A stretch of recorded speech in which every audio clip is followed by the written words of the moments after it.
Some of them later exploit and abuse these children. They're not parents, they're not guardians. They're coming into this country. They were coming into this country without any ramifications. At 11:47 a.m. on a cold Tuesday morning in Los Angeles County, California, federal agents with the FBI, ICE, and Department of Homeland Security delivered a statement that would send shockwaves through every adoption agency, courthouse, and family service office in the United States. They had just dismantled what they described as the most sophisticated child trafficking operation disguised as legal adoption services ever discovered on American soil. 75 babies and toddlers, all under the age of 3, were confirmed missing from official records. The files had been systematically altered, falsified, and in some cases, completely erased. The investigation revealed that a trusted nonprofit adoption coordinator, a Somali immigrant woman named Amina Hassan, who had worked within the system for over 8 years, had confessed to her role in what federal prosecutors are now calling the Pacific Shadow Adoption Ring, a sprawling criminal network that used California's overwhelmed child welfare infrastructure to funnel vulnerable infants into an underground economy worth an estimated $43 million annually. This is not a story about paperwork errors or administrative mistakes. This is about deliberate, calculated, and organized exploitation of the most defenseless victims in society. And what you are about to hear gets worse with every single layer federal agents peel back. The raid began at 4:18 a.m. on January 14th across multiple locations in Los Angeles County. The air was thick with early morning fog rolling in from the Pacific, the kind that makes streetlights glow like distant moons and turns entire neighborhoods into ghostly silhouettes. FBI SWAT teams, ICE special agents, and DES investigators moved in coordinated strike formations towards 7 target locations simultaneously. These were not cartel safe houses or drug fortresses. These were adoption offices, nonprofit headquarters, suburban family homes with children's swing sets in the backyards, and storage facilities that looked identical to every other unit in the complex. At the main target, a beige 2-story building in Torrance that housed the Westside Family Services Adoption Office, agents breached the front entrance with a battering ram at exactly 4:22 a.m. flashbangs detonated in the lobby, filling the space with blinding white light and disorienting noise. Inside, agents found 3 coordinators attempting to shred documents in a back office, while another was frantically deleting files from a laptop connected to an external hard drive. Within minutes, federal agents had secured the entire building and began the painstaking process of recovering whatever evidence remained. What they discovered in those first hours would completely redefine how child trafficking operations are understood in the United States. Agents found filing cabinets filled with adoption paperwork that did not match state or federal databases. Birth certificates with mismatched names, forged signatures from doctors who no longer practiced in California, and intake forms for babies whose biological mothers could not be located or verified. In one locked drawer, investigators discovered a leather journal with handwritten notes in Somali, English, and Arabic, detailing payments, delivery schedules, and coded references to what agents would later confirm were specific children. On a server hidden behind a false panel in the storage closet, forensic teams extracted encrypted databases containing thousands of adoption files, financial wire transfers to accounts in Somalia, Kenya, Ethiopia, and the United Arab Emirates, and detailed client lists with contact information for individuals across 12 different countries. But the most chilling discovery came from a steel lockbox bolted to the floor beneath a desk in the director's office. Inside were 75 colored folders, each one labeled with a fake adoption case number and a date range. Every single folder corresponded to a missing child. These were infants and toddlers who had entered the California foster care system through emergency placements, hospital abandonments, or voluntary surrenders by mothers in crisis. They had been processed through official channels, assigned case numbers, and then vanished. The folders contained photos, medical records, and what appeared to be buyer profiles, descriptions of adoptive families who had paid enormous sums of money to acquire these children through what they believed were legal private adoptions. By 6 a.m., federal agents had transported the seized evidence to a secure FBI cyber forensics facility in downtown Los Angeles. Inside a windowless room filled with humming servers and multiple monitor screens, a team of digital forensic analysts began the process of cracking the encryption on the main server.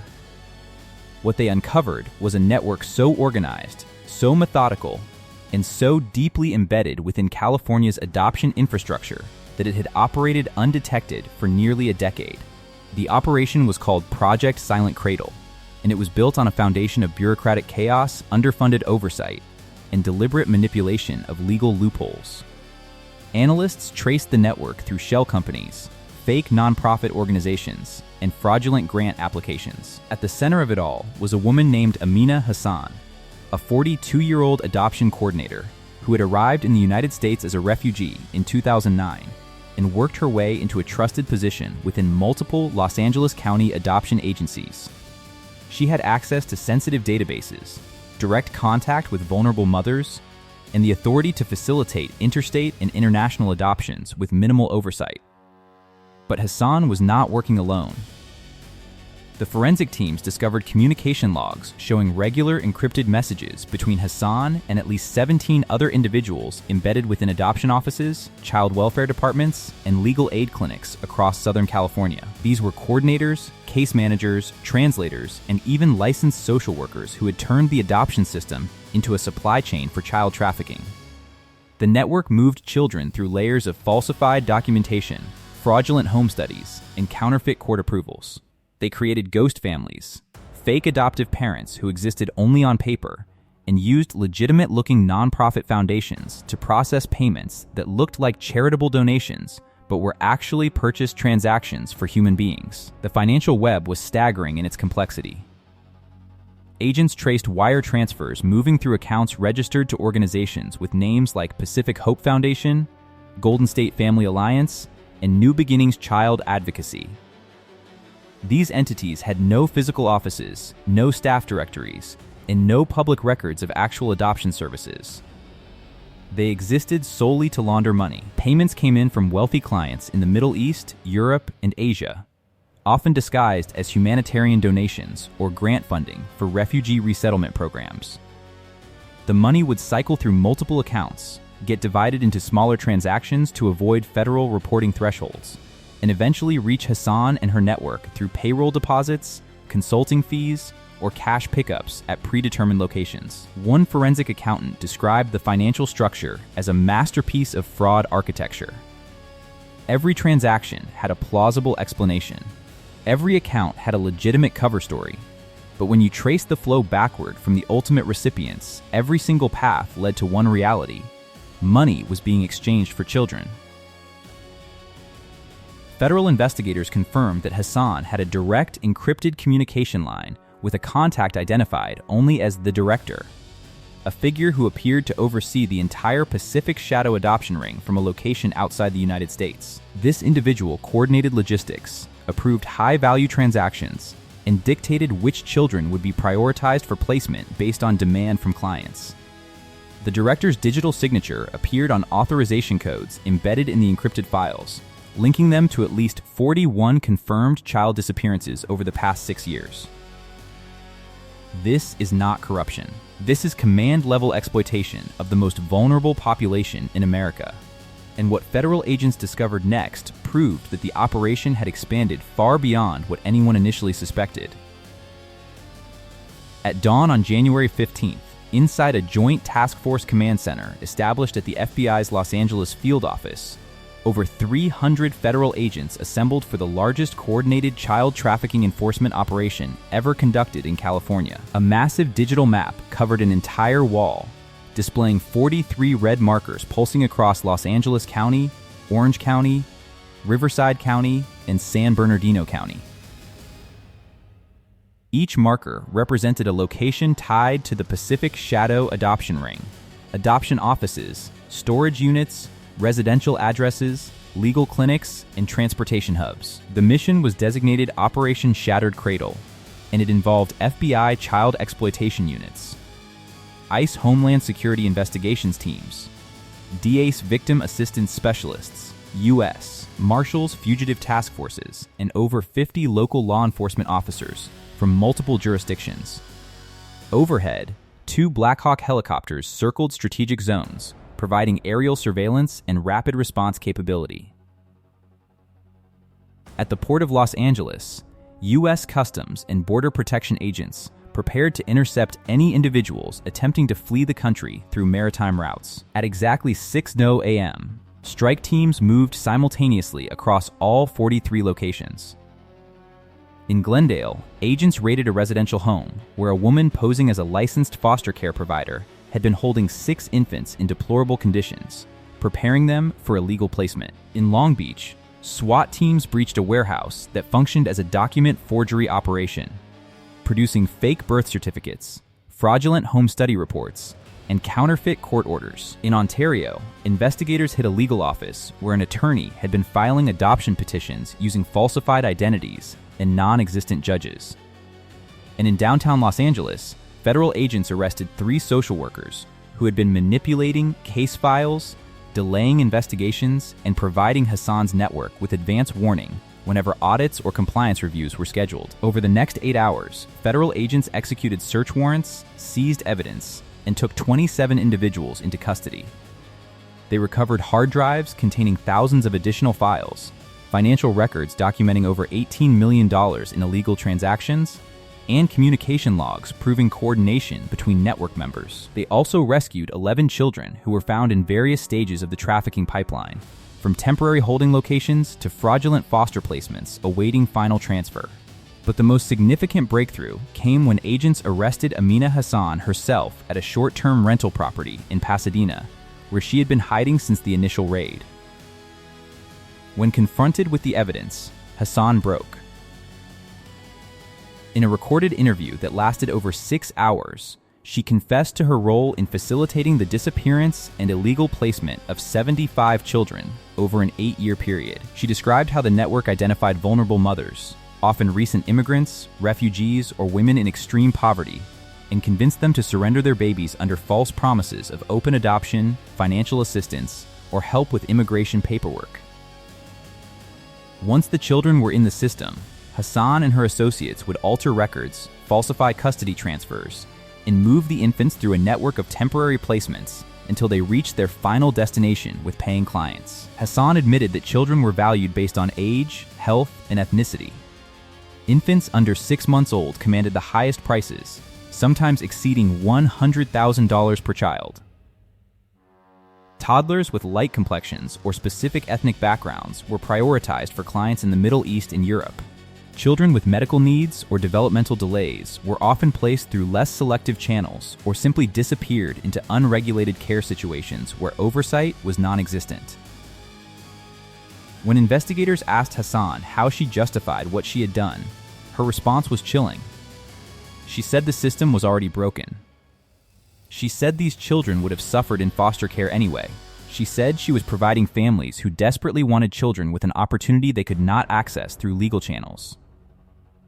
She said she was helping. Federal prosecutors called it rationalized evil, the moral collapse of someone who had convinced herself that profiting from human suffering was acceptable because the suffering already existed.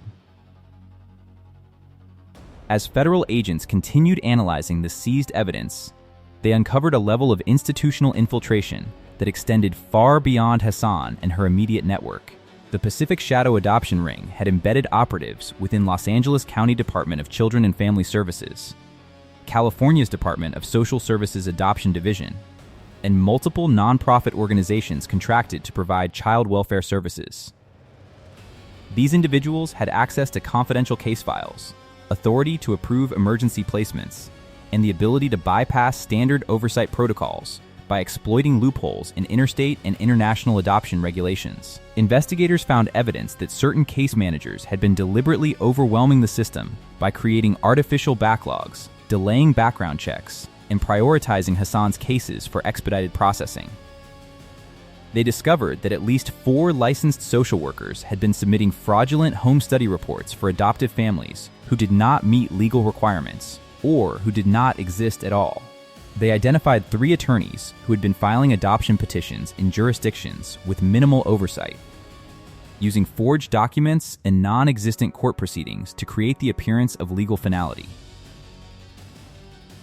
One senior FBI investigator described it as a parallel adoption system operating inside the legitimate one, invisible to external observers but fully functional for those who knew how to access it. It was not a matter of bribing officials or hacking databases.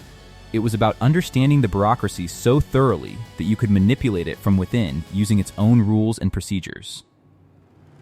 Hassan and her network had turned California's adoption infrastructure into a harvesting operation, identifying children at their most vulnerable moment and steering them into a pipeline that existed in plain sight. The betrayal ran even deeper when agents discovered internal communications showing that certain officials within Los Angeles County child welfare offices had raised concerns about irregularities in Hassan's cases years earlier, but had been ignored or reassigned. Whistleblower reports had been filed, flagged for review, and then buried under administrative procedures that ensured no meaningful investigation ever took place. In one case, a veteran social worker who questioned Hassan's handling of multiple emergency placements was subjected to a hostile work environment investigation and eventually resigned. Her concerns were never forwarded to law enforcement. Federal prosecutors reviewing the evidence said it represented systemic failure at every level, from frontline caseworkers who were too overwhelmed to notice patterns to mid-level supervisors who prioritized bureaucratic compliance over child safety to senior administrators who treated whistleblower complaints as personnel problems rather than criminal indicators. The Pacific Shadow adoption ring did not succeed because it was sophisticated. It succeeded because the system was too broken to defend itself. As the investigation expanded beyond California, federal agents discovered that Hassan's network had connections reaching into at least 9 other states and 6 foreign countries. The children trafficked through the Pacific Shadow adoption ring were not staying in California. They were being moved across state lines through fraudulent interstate compact agreements, flown to international destinations on falsified travel documents, and placed with families who believed they were participating in legal private adoptions. In some cases, adoptive parents had paid legitimate adoption agencies who unknowingly contracted with Hassan's network for services. In other cases, clients knowingly bypassed legal channels because they had been rejected by traditional adoption processes due to age, criminal history, or failure to meet home study requirements. Federal agents worked with Interpol and international law enforcement agencies to trace the final destinations of missing children. They identified cases in the United Arab Emirates, Saudi Arabia, Turkey, and several European countries where children matched the descriptions and timelines of those missing from California's system. In some instances, foreign nationals had traveled to the United States specifically to acquire children through Hassan's network, staying in short-term accommodations while paperwork was falsified, and then departing with infants they claimed to have legally adopted. The scale of the operation was staggering. Forensic accountants estimated that the Pacific Shadow adoption ring had generated over $43 million in revenue since its inception. Hassan personally received at least $2 million in payments, which she used to purchase real estate, luxury vehicles, and fund a lifestyle that should have been impossible on a nonprofit coordinator's salary. Other network members received payments ranging from $5,000 per placement for low-level facilitators to over $500,000 for attorneys who provided legal cover for fraudulent adoptions. But the true cost cannot be measured in dollars. 75 children, 75 human beings with names and faces and futures, were stolen from the possibility of safe, legal, loving families and sold into situations where their well-being was never the priority. Some of those children are still missing. Some have been located but face complicated legal battles over their status and custody. Some will never know their real names or their biological origins because the records were destroyed. Federal investigators interviewed biological mothers who had been manipulated by Hassan's network, women who thought they were making the hardest but best decision for their children by choosing adoption, only to discover years later that their babies had been trafficked. One mother, a refugee from Somalia who was 19 years old when she gave birth, described meeting Hassan at a clinic and being told that her baby would be placed with a wonderful family in California who would provide everything she could not. She signed papers she did not fully understand, written in English she could barely read, and never saw her daughter again. When federal agents showed her the evidence years later, she collapsed. She had been told her child was thriving in a loving home. The truth was that her daughter had been sold to a client in the Middle East, and her current location was unknown. Another mother, A young woman from Central America who entered the United States seeking asylum was told by Hassan that temporary foster care was the only way to ensure her son would receive medical treatment while her immigration case was processed. She was promised reunification within 6 months. That was 4 years ago. Her son's case file had been altered to show that she voluntarily surrendered parental rights. She never signed anything. She never appeared in court. But according to official records, she consented to the adoption. When investigators confronted Hassan with this case, she admitted that she had forged the mother's signature and fabricated the court hearing because the child had already been promised to a client, and backing out would have jeopardized future business. These are not abstractions. These are crimes that destroyed lives, shattered families, and exploited the most fundamental human bond that exists. And every single one of these crimes was facilitated by individuals who held positions of trust within systems designed to protect children. As federal prosecutors build their cases, they are pursuing charges that include human trafficking, conspiracy to commit fraud, kidnapping, falsifying official documents, money laundering, and racketeering under the Organized Crime Control Act. Amina Hassan faces a potential sentence of life in prison without parole. Other network members face decades behind bars.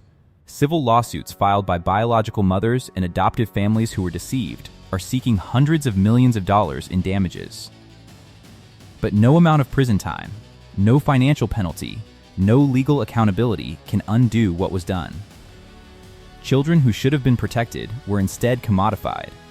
Mothers who trusted the system were betrayed. Families who believed they were adopting legally now face the possibility of losing children they have raised for years.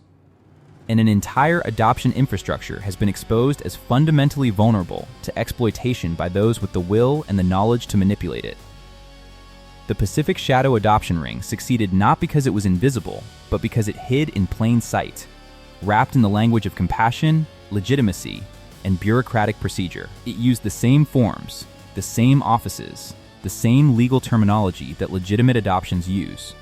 It exploited the same vulnerabilities that child welfare systems face everywhere: too many children, too few resources, too little oversight, and too much trust placed in individuals without sufficient accountability. This story is a warning. It is a warning that institutional trust is fragile and that the systems we rely on to protect the vulnerable are only as strong as the people operating them. It is a warning that evil does not always announce itself with violence and chaos. Sometimes it presents itself with a warm smile, a reassuring voice, and an official title. Sometimes it wears the uniform of legitimacy and uses the language of help. And this story is a call to every person who hears it. If you work in child welfare, if you are involved in adoption, if you are a mandated reporter, if you have ever felt that something was not right but stayed silent because it seemed easier, understand that your silence has consequences. Children disappeared because people did not ask hard questions. Mothers lost their babies because systems prioritized efficiency over truth. And a criminal network thrived because too many individuals assumed someone else was watching. If this story matters to you, if you believe that every child deserves protection, if you want accountability for those who exploit the vulnerable, then do not let this disappear into the noise. Share this story. Demand reform. Support organizations that are fighting for transparency and oversight in adoption and child welfare systems. And if you see something that does not feel right, say something. Do not wait for someone else to care. Be the person who cares. 75 missing babies. $43 million in illegal transactions. 8 years of organized exploitation. One confession, and a system that failed at every single level. This is not just a story about California. This is a story about what happens when we stop paying attention.